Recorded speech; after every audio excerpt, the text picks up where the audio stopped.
Boa noite. Boa noite. O Banco Central reduz a taxa básica de juros em 0,5 ponto percentual. A Polícia Federal faz buscas no gabinete e no apartamento da deputada Carla Zambelli, do PL. E prende o hacker que acessou telefones de autoridades da Lava Jato. Eles são suspeitos de tentar invadir sistemas da justiça. Uma operação policial no Rio termina com 10 mortos. Na última Copa do Mundo da carreira, nem a experiência da Rainha Marta evita a desclassificação brasileira. E a Jamaica faz história ao passar para as oitavas com o 0-0. Agora, no Jornal Nacional. O empate que eliminou a seleção brasileira da Copa do Mundo Feminina representou um feito inédito da Jamaica ao passar para as oitavas de final. E também uma injustiça, porque era a última chance de a Rainha Marta ser campeã mundial pelo Brasil. Cabeças, corpos inteiros desabam. Porque no futebol nada é tão difícil quanto dar adeus muito antes do esperado. A seleção brasileira sonhou com um título inédito, mas acabou com uma despedida antes das oitavas de final da Copa. É decepção, é vergonha, porque realmente não era o que a gente tinha planejado. Antes mesmo de a bola rolar, a tensão já estava no ar. A Jamaica entrou em campo com a vantagem do empate. A prioridade delas era defender e deixar o tempo rolar. O Brasil teve bem mais posse de bola, dominou o primeiro tempo e criou 2 chances de gol com a marca. Caiu a goleira para fazer a defesa. Uma com a Ari Borges. Cruzamento de cabeça, Ari Borges. 2 com a Tamires. Bate pro gol, Tamires! Mas não conseguiu abrir o placar no primeiro tempo. Algo essencial para vencer a ansiedade típica de um jogo decisivo. We played too slow. A Pia Sundhage achou que o Brasil foi lento e por isso não conseguiu superar a defesa da Jamaica. Disse que as adversárias jogaram muito bem e a seleção não foi capaz de criar tantas oportunidades. As many chances. No segundo tempo, com a Bia Zanerato no lugar da Ari Borges, o Brasil parou completamente de criar. Só teve mais perto de abrir o placar quando a própria Jamaica flertou com um gol contra. Geise, Andressa Alves e Duda Sampaio entraram em campo a 9 minutos do fim do jogo, mas quase não conseguiram criar. A cabeçada fraca da Debinha, que parou nas mãos da Spencer, goleira jamaicana eleita melhor em campo, foi o último suspiro de um time que não conseguiu se impor em momento algum. Agora fica um momento doloroso, que a gente precisava vencer isso para o futuro de muita menina acontecer, continuar sempre trabalhando o dobro, que eu tenho certeza que coisas melhores virão aí pela frente. Essa é apenas a 3ª eliminação do Brasil numa fase de grupos da Copa do Mundo. E a última tinha sido em 1995. Já a Jamaica vai pela primeira vez na história para as oitavas de final. E com um time que mal teve estrutura para se preparar para a Copa do Mundo.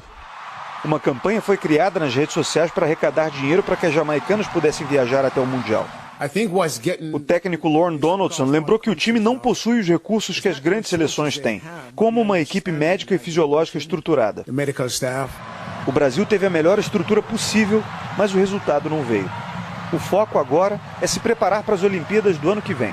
O que eu falo para as meninas é se prepararem cada vez mais, cada dia mais, para quem sabe sonhar em estar aqui e finalmente conseguir uma estrela. Aos 35 do segundo tempo, a placa de substituições subiu. O número 10 em vermelho significava que Marta sairia de campo. A rainha notou, tirou a faixa de capitã do braço e chamou a companheira Rafa. Ela então entregou a braçadeira para Rafaele, zagueira da seleção.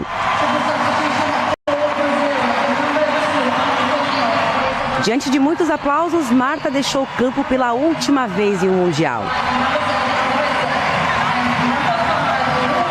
Aqui no estádio de Melbourne, a maior de todos os tempos, encerrou seu ciclo em Copas do Mundo.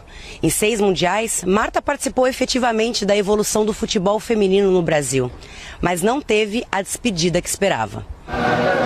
Não era nem nos meus piores pesadelos a Copa que eu sonhava. Foi um jogo de muitas despedidas em Copas. O último hino do Brasil cantado com toda a vontade, mesmo quando a organização do estádio cortou uma parte.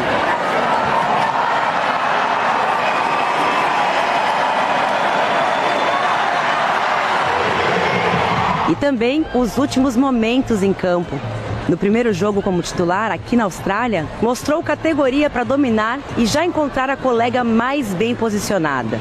e usou a experiência para indicar os melhores caminhos. O chute no primeiro tempo saiu prensado. E as entradas duras incomodavam, é claro, mas pareciam ser muito pouco para quem já passou por tantos obstáculos para chegar até aqui. A maior artilheira em Copas do Mundo entre homens e mulheres, com 17 gols, não conseguiu marcar nesse Mundial. Veio a substituição e do banco ela torceu para o Brasil desempatar a partida. Quanta história deve ter passado pela cabeça da rainha ao ouvir o apito final. O Brasil se despede da Copa do Mundo da FIFA 2023. Eu termino aqui, mas elas continuam. E vocês pediram renovação. Está tendo renovação. Eu quero que as pessoas no nosso Brasil continuem tendo o mesmo entusiasmo que estavam tendo quando começou a Copa. Que continuem apoiando. Porque as coisas não acontecem de um dia para o outro. E muita coisa mudou desde que Marta disputou o primeiro Mundial em 2003, com 17 anos. A Marta acaba por aqui, não tem mais Copa para Marta. Eu estou muito grata pela oportunidade que eu tive de jogar mais uma Copa. E muito contente com tudo isso que vem acontecendo no futebol feminino do nosso Brasil e do mundo. Continue apoiando, porque para elas é só o começo. Para mim é o fim da linha agora. Obrigada. Continuaremos apoiando e a Marta é rainha. Além da Jamaica, a seleção da França se classificou no grupo F ao vencer o Panamá. As panamenhas saíram na frente com esse golaço de falta da Marta Cox. Salazar fez contra o gol de empate para a França e Diani virou o placar. A bola bateu no braço de Nath dentro da área, pênalti que Diani converteu. Legarrec aumentou a vantagem. E em mais uma penalidade, a Diani fez 5-1 para a França. Pênalti dessa vez para o Panamá. Pinzon descontou. E Cedenho, de cabeça, fez o terceiro das panamenhas. Bechot aproveitou o cruzamento e marcou o último gol do jogo. Final, França 6, Panamá 3. No grupo G, Suécia e África do Sul vão seguir na competição. A seleção da Suécia venceu a da Argentina por 2-0. Gols de Blomqvist. E depois do pênalti marcado de Rubensson. Os Estados Unidos serão os adversários da Suécia nas oitavas de final. Já a África do Sul derrotou a Itália. Caruso fez 1-0 para as italianas. Benedetto contra e Hilda Magaia viraram a partida. Girelli empatou o jogo novamente. E Gatlana classificou as sul-africanas. Final 3-2. A África do Sul vai enfrentar a Holanda na próxima fase. Amanhã o Sport TV vai transmitir Marrocos e Colômbia a partir das 6h30 da manhã, horário de Brasília. O Sport TV 2 está transmitindo o Mundial Paralímpico de Natação. E hoje o Brasil conquistou mais 6 medalhas. É temporada de dancinhas brasileiras em Manchester. Vários estilos que acompanham as medalhas. Patrícia Santos, cadeirante, ganhou bronze nos 150 metros, 3 estilos. Nos 100 metros peito, para nadadoras com deficiência intelectual, a família Carneiro levou ouro e bronze. Conquistas das gêmeas Débora e Beatriz. Gabriel Araújo, Gabrielzinho, é um especialista no passinho e em medalhas de ouro. Bicampeão nos 100 metros costas, na classe para nadadores com maior grau de deficiência. Nos 50 metros borboleta, o caçula da delegação, Samuel Oliveira, o Samuca, de 17 anos, bateu o recorde da competição, nadando em 31 segundos e 21 centésimos. No terceiro dia de competição, uma nadadora brasileira segue despontando para ser um dos destaques do Mundial. E hoje ela ganhou, ou melhor, ela conquistou um presente de aniversário. No dia em que completou 38 anos, a pernambucana Carol Santiago levou o ouro nos 50 metros livre para nadadoras com deficiência visual. A terceira medalha dourada dela em Manchester. Só não espere dancinha, nem no dia do próprio aniversário. Meu negócio é nadar, minha gente. Eu não sei dançar, não. Deixa pra eles. Deixa pra eles. Obrigado. A A seguir, a deputada Carla Zambelli, do PL, é suspeita de pedir a um hacker para invadir um site da Justiça. Uma operação policial no Rio terminou com 10 suspeitos mortos e 2 policiais feridos. Desde a madrugada, moradores ficaram acuados. Amanheceu e não dava para sair de casa. Tem que esperar se abrigar em algum local seguro para escapar do tiroteio. Forças policiais cercaram a Vila Cruzeiro, uma das comunidades do Complexo da Penha, na zona norte do Rio. Dados de inteligência apontavam que para o dia de hoje aconteceria uma reunião de lideranças da facção criminosa que atua na Vila Cruzeiro. Policiais precisaram destruir barricadas para chegar ao local onde bandidos estavam reunidos. Traficantes deram ordem para que motoqueiros circulassem pela estrada que dá acesso à mata, também para dificultar a chegada da polícia. O caveirão subiu a parte da mata e bateu de frente com os bandidos tudo armados, fortemente armados. Aí estourou uma cena de guerra intensa aqui em cima da mata. Dos 10 mortos na operação, 9 foram baleados na mata. De acordo com a polícia, eles estavam com 7 fuzis que foram apreendidos. 5 pessoas ficaram feridas, entre elas 2 PMs. Uma operação com 10 mortos, ela é considerada bem-sucedida, mesmo eles sendo bandidos? Não, bem-sucedida não. Durante a ação do dia de hoje, fomos recebidos uma intensa troca de tiros e precisamos adotar as medidas necessárias para que pudéssemos avançar naquele terreno com o objetivo de prendê-los, mas infelizmente vieram a óbito durante o confronto. Mais uma vez, este hospital público se transformou numa unidade de guerra. Todos os mortos foram trazidos para cá, uma movimentação extremamente tensa. Somente este blindado da Polícia Civil trouxe 7 vítimas. Outras foram socorridas por moradores. 16 escolas não puderam abrir. Mais de 3 mil alunos ficaram sem aula. Mais um dia de clima tenso na favela. Até quando eu não sei, mas atrapalha e não tem nada a ver, nem com o lado da polícia, nem com o poder paralelo. No estado de São Paulo, são 16 os mortos na operação da polícia que começou sexta-feira no litoral. Organizações de direitos humanos cobraram a apuração das denúncias de abuso policial. O Alto Comissariado da ONU para Direitos Humanos pediu uma investigação imediata, completa e imparcial. A polícia afirma que age para combater o tráfico, que até hoje prendeu 58 suspeitos e que vai apurar eventuais excessos. A Polícia Federal prendeu hoje um hacker e cumpriu mandados de busca e apreensão em endereços da deputada Carla Zambelli, do PL. A operação investiga a invasão de sistemas da Justiça. A Polícia Federal foi nos apartamentos de Carla Zambelli em Brasília e em São Paulo, e também no gabinete dela na Câmara. O ministro Alexandre de Moraes, que autorizou a operação, comunicou com antecedência ao presidente da Câmara, Arthur Lira. Um assessor e um ex-assessor da deputada também foram alvos dos mandados de busca. Zambelli é investigada por supostamente contratar o hacker Walter Delgatti Neto para inserir em janeiro deste ano informações falsas no sistema do Conselho Nacional de Justiça, que abriga o Banco Nacional de Mandados de Prisão. Delgatti foi preso preventivamente hoje em Araraquara, São Paulo. Ele já havia sido preso em 2019, quando invadiu o celular de autoridades que atuavam na Operação Lava Jato. De acordo com a investigação, em setembro do ano passado, a deputada Zambelli pediu que Delgatti invadisse as urnas eletrônicas ou qualquer sistema da Justiça para demonstrar a fragilidade do sistema judiciário. Em depoimento em junho à PF, o hacker disse que não conseguiu invadir o sistema do TSE, mesmo após diversas tentativas. Que Zambelli pediu a ele então que conseguisse obter conversas comprometedoras do ministro Alexandre de Moraes, invadindo seu aparelho telefone celular e seu e-mail. O hacker disse que também não acessou o celular do ministro.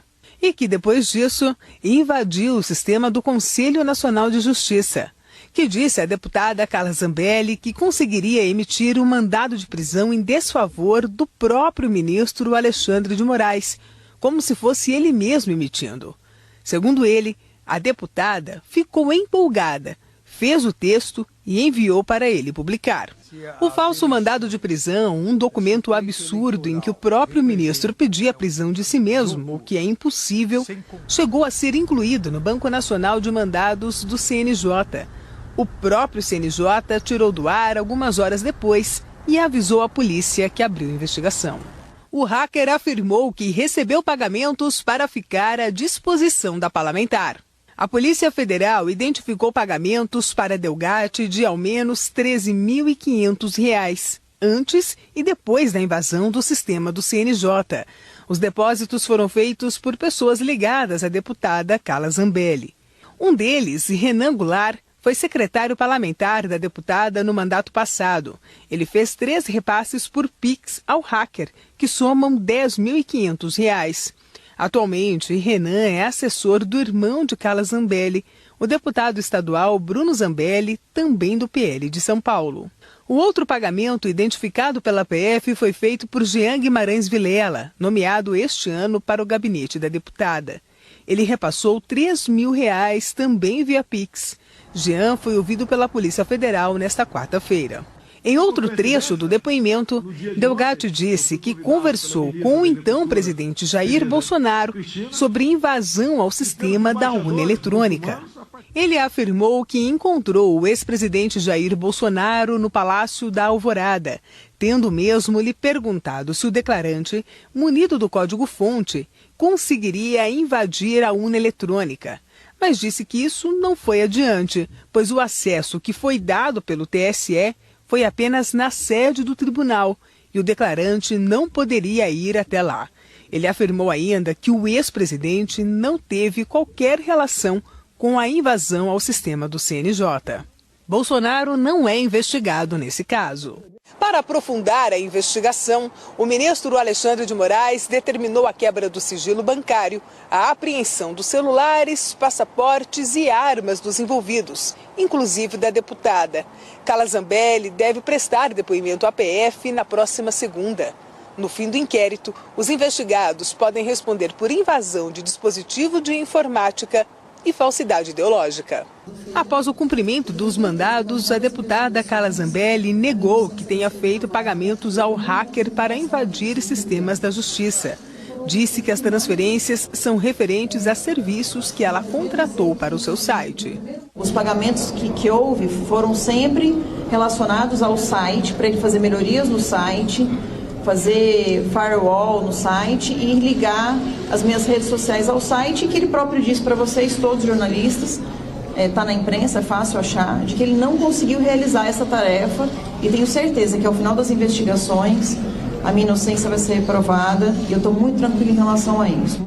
A defesa de Walter Delgatti Neto disse que ainda está analisando a decisão que autorizou a operação. É um processo sigiloso e infelizmente não posso dar detalhes para os senhores, mas pelo que eu pude analisar da decisão, o pouco que eu pude analisar da decisão, o Walter está sendo preso justamente porque ele falou a verdade. Ele narrou todos os passos para chegarem à invasão do CNJ, mas isso é uma decisão do ministro que estou tentando entender ainda. A assessoria de Jair Bolsonaro não respondeu ao Jornal Nacional. O funcionário de Zambelli, Jean Guimarães Vilela, declarou que o pagamento feito a Delgatti era um adiantamento de serviços de soluções tecnológicas e que suspendeu os repasses porque o trabalho contratado não foi realizado. Nós não conseguimos contato com o ex-servidor da deputada Renan Goulart. A seguir, depois de 3 anos, o Banco Central reduz a taxa de juros em 0,5 ponto percentual. O Comitê de Política Monetária do Banco Central cortou hoje a taxa básica de juros da economia brasileira em 0,5 ponto percentual, para 13,25% ao ano. Essa primeira redução em 3 anos não foi unânime. 4 integrantes do Copom votaram pelo corte de 0,25%. O presidente do Banco Central, Roberto Campos Neto, e outros 4 diretores votaram pela redução maior. Já era noite no prédio do Banco Central quando saiu o corte nos juros. Cedo para economistas mais conservadores, mas poderia ter sido antes para o presidente da República e ministro da Fazenda, que pediam pelo corte na taxa. A mais esperada reunião do Comitê de Política Monetária em muito tempo tinha à mesa 2 novos diretores indicados pelo governo e aprovados pelo Senado. Gabriel Galípolo, na Diretoria de Política Monetária, e Ailton Aquino, na de Fiscalização. Os 2 votaram pelo corte de 0,5 ponto percentual, em linha com o presidente do BC, Roberto Campos Neto, e outros 2 diretores, também a favor do corte de 0,5 ponto. 4 diretores votaram por uma redução de 0,25 ponto percentual. O comunicado mostra o que pesou mais na balança: a melhora do quadro inflacionário, refletindo em parte os impactos defasados da política monetária, aliada à queda das expectativas de inflação para prazos mais longos, após decisão recente do Conselho Monetário Nacional sobre a meta para inflação, permitiram acumular a confiança necessária para iniciar um ciclo gradual de flexibilização monetária. Nas mesas de operações, era difícil encontrar alguém que não apostasse no corte de juros. Na visão dos analistas, começa agora um novo ciclo para a política monetária e para a economia do país. Porque a taxa básica é como uma linha d'água para os investimentos. Quanto mais baixa, maior o estímulo à injeção de recursos nas ações da Bolsa de Valores, nas empresas, o que pode aumentar o ritmo de crescimento da economia brasileira. Isso vai impactar o menor custo de crédito ao produtor, ao consumidor final. Agora, o impacto que a política monetária tem no nível de atividade tem uma defasagem entre 1 a 2 trimestres. Portanto, o impacto dessa decisão do Banco Central, desse início de ciclo de corte de juros, será sentido em grande medida em 2024. Há exatos 28 meses, a taxa básica de juros começou a subir, em março de 2021, quando estava no menor nível da história, 2% ao ano. Foram 12 aumentos seguidos até chegar a 13,75% ao ano. Um ano se passou sem nenhuma mudança na Selic, até que hoje veio a decisão de queda. Nesse mesmo período, a inflação oficial acumulada em 12 meses chegou a ficar acima de 12% em abril do ano passado. Depois, foi caindo e, pelos dados mais recentes do IBGE, está em 3,16%. Sinal que o Banco Central, pelo menos a maioria do Copom, achou que a inflação já dá segurança para você fazer um corte mais arrojado. É um bom sinal para a economia.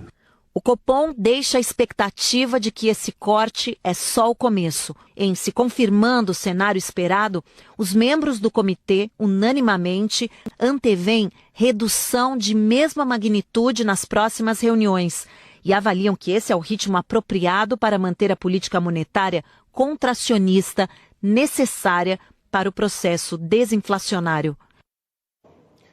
O ministro da Fazenda, Fernando Haddad, disse que o corte na Selic sinaliza que o Brasil está na direção certa.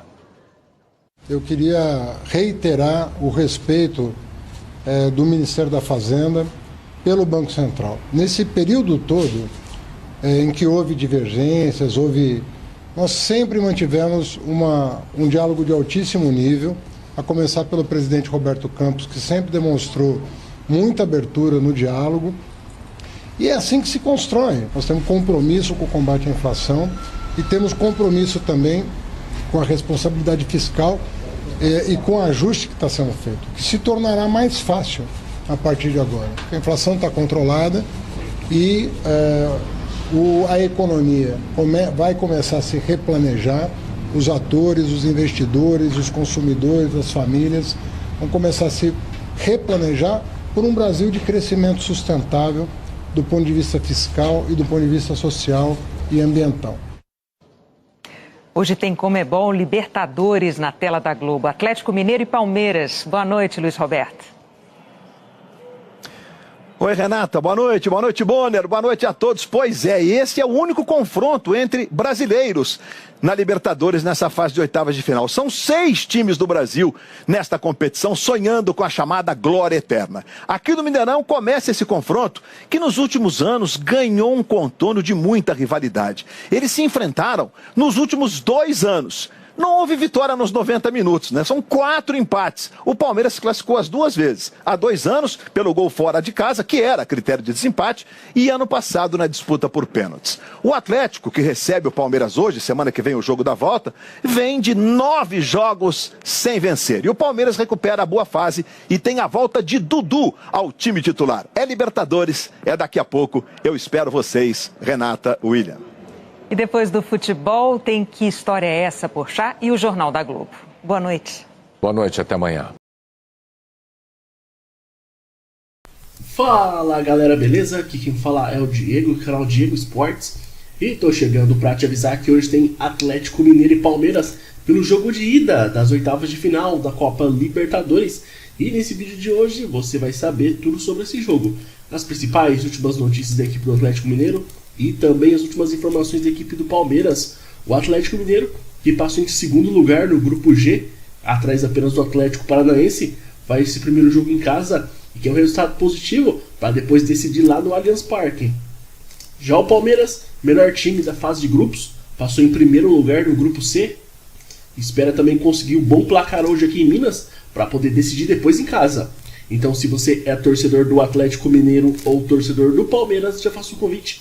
Se inscreva agora aqui no nosso canal, já vai deixando o seu like no vídeo para nos ajudar, ativa também o sininho de notificação para você receber nossos próximos vídeos e comente aí embaixo o seu palpite, porque o Atlético Mineiro recebe o Palmeiras nesta quarta-feira, às 9h30 da noite, no horário de Brasília, no Mineirão, pelo confronto de ida das oitavas de final da Copa Libertadores. Quem se classificar enfrenta o vencedor do confronto entre Deportivo Pereira, da Colômbia, e Independiente del Valle, do Equador, nas quartas de final da competição. Nessa edição da Libertadores, o gol marcado fora de casa não é critério de desempate. O Atlético vem de derrota para o Flamengo por 2-1 no Independência pelo Campeonato Brasileiro. O Galo acumula 9 jogos seguidos sem vitória na temporada, 8 deles sob o comando do Filipão. O treinador gaúcho não venceu nenhuma partida desde quando chegou ao clube. Embalado por 2 vitórias seguidas no Campeonato Brasileiro, após ser eliminado na Copa do Brasil, o Palmeiras entra em campo defendendo a melhor campanha geral da fase de grupos da Libertadores. Após ser derrotado na estreia, o Verdão engatou 5 vitórias seguidas. Pelo lado do Atlético Mineiro, Saravia deve ser mantido na lateral direita. O zagueiro Maurício Lemos tem chance de entrar na vaga de Gemerson na defesa. Liberados pelo departamento médico, Johan e Vargas podem ser relacionados para a partida. Então, a provável escalação do Atlético Mineiro deve ter o Everson, Gemerson, Igor Rabelo, Arana e Saravia, Bataglia, Otávio e Zaratio, Paulinho, Hulk e Pavon. Já pelo lado do Palmeiras, o treinador do Verdão tem apenas uma dúvida para a partida dessa noite. O atacante Dudu ainda se recupera de dores na panturrilha direita e ainda não tem presença confirmada na partida. Desfalque das últimas 3 rodadas do Brasileirão, o camisa 7 voltou aos treinos nessa semana e tem acelerado o processo de transição para poder estar disponível para esse jogo contra o Atlético. Caso não tenha condições, Dudu deve ser substituído por John. Provável escalação então da equipe do Palmeiras deve ter o Everton, Murilo, Gustavo Gomes, Piquerez e Mike, Zé Rafael, Gabriel Menino e Veiga, Dudu, Arthur e Rony. O jogo vai ser apitado pelo Facundo Telo, da Argentina, com os assistentes Diego Bonfá e Maximiliano Del Ieso, também argentino, e no VAR também argentino German Delfino e o quarto árbitro, o Maximiliano Ramírez. O Atlético Mineiro ficou em segundo lugar no grupo G, atrás apenas do Atlético Paranaense. O Atlético Mineiro teve uma campanha de 6 jogos, foram 10 pontos, foram 3 vitórias, 1 empate e 2 derrotas. A equipe marcou 7 gols, sofreu 5 e teve um saldo positivo de 2 gols. Já a equipe do Palmeiras, time de melhor campanha da fase de grupos, ficou em primeiro lugar no grupo C, foram 6 jogos e 15 pontos, 5 vitórias e apenas 1 derrota, marcou 16 gols, sofreu 6 e teve um saldo positivo de 10 gols. Então é isso, rapaziada. Desejamos a todos aí um ótimo jogo, que vença o melhor, fiquem todos com Deus e até a próxima.